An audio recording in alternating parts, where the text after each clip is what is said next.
বিরুদ্ধে মানে কথা বলা হচ্ছে, এই আইসি দুর্নীতিগ্রস্ত।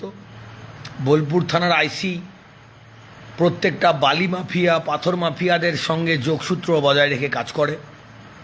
এই লিটন হালদার এবং তার কুকর্মের জন্য বোলপুরের গরিব সাধারণ মানুষদেরকে আজকে ভুগতে হয় বিনা কেসে। আমার মনে হয় এই লিটন হালদার অনুব্রত মণ্ডল নামক যে ব্র্যান্ডকে দমানোর চেষ্টা করে, যে নোংরামি লিটন হালদার করতে চলেছে। লিটন হালদার একটা কাপুরুষ। লিটন হালদার বাপের বেটার দম হলে লিটন হালদারকে বলছি, বোলপুর থানার আইসিকে, যে তোমার যদি বুকের পাটা থাকে, দম থাকে, সত্যি কথাটা, তুমি বালিঘাট থেকে তুমি সাধারণ মানুষকে নিয়ে যে ছিনিমিনি খেলেছো বোলপুর শহরের, যে শান্তিনিকেতন, রবীন্দ্রনাথের শান্তিনিকেতন, যে শান্তিনিকেতন কবিগুরুর পদধূলিপূর্ণ মাটি, সেই মাটিকে তুমি কলঙ্কিত করেছো। লিটন হালদার, তোমার লজ্জা লাগা দরকার।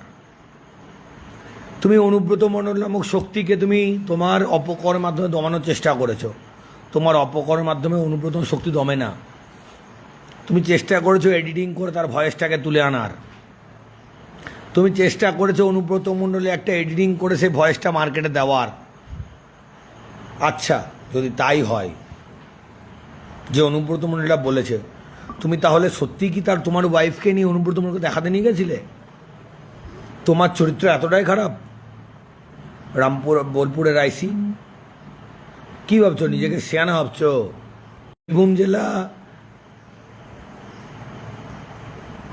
বীরভূম জেলা তোমার থেকে অনেক অনেক আইসিকে পার করেছে। এর আগে দেবাশিস পান্ডা বীরভূম জেলা শিউর শহরে আইসি ছিল। পুলিশ ফ্রেন্ডলি জেলা ছিল বীরভূম। শ্যাম সিং ছিল জেলার এসপি, নগেন্দ্র ত্রিপাঠী ছিল জেলার এসপি, মুকেশ কুমার ছিল জেলার এসপি, অলোক রাজুরিয়া ছিল জেলার এসপি। কই কোনোদিনও তো তোমাদের মতো চামচা বেলচাতে দেখিনি, যারা পলিটিক্যালি পয়সা খাও, যারা বালিঘাট থেকে দুর্নীতিভাবে পয়সা তোলো। তুমি তো দুর্নীতিগ্রস্ত আইসি লিটন হালদার, নাম ধরে বলছি। তুমি বাপে বেড়া, তোমাদের ওই দম থাকে লিটন হালদার। তুমি অনুব্রত মণ্ডলের এগেনস্টে, বীরভূম জেলা তৃণমূল ছাত্র পরিষদের এগেনস্টে এবং বীরভূম জেলা তথা সাধারণ ছাত্র ছাত্রীদের এগেনস্টে একটা এফআইআর করে দেখিও। তুমি জানো নিজে তুমি দুর্নীতি পরায়ণ, তুমি কত লোকের কাছে কতভাবে কীরকমভাবে টাকা নিয়েছো। তুমি তোমার নিজের ব্যক্তিগত সম্পত্তি কী করে অনুব্রত মণ্ডল তুলে দিতে চেয়েছিলে, সমস্ত তথ্য প্রমাণ আছে আমাদের কাছে। তুমি যদি ভাবো তুমি ডালে ডালে চলবে, তোমাদের শিরায় উপশিরায় আমরা চলি।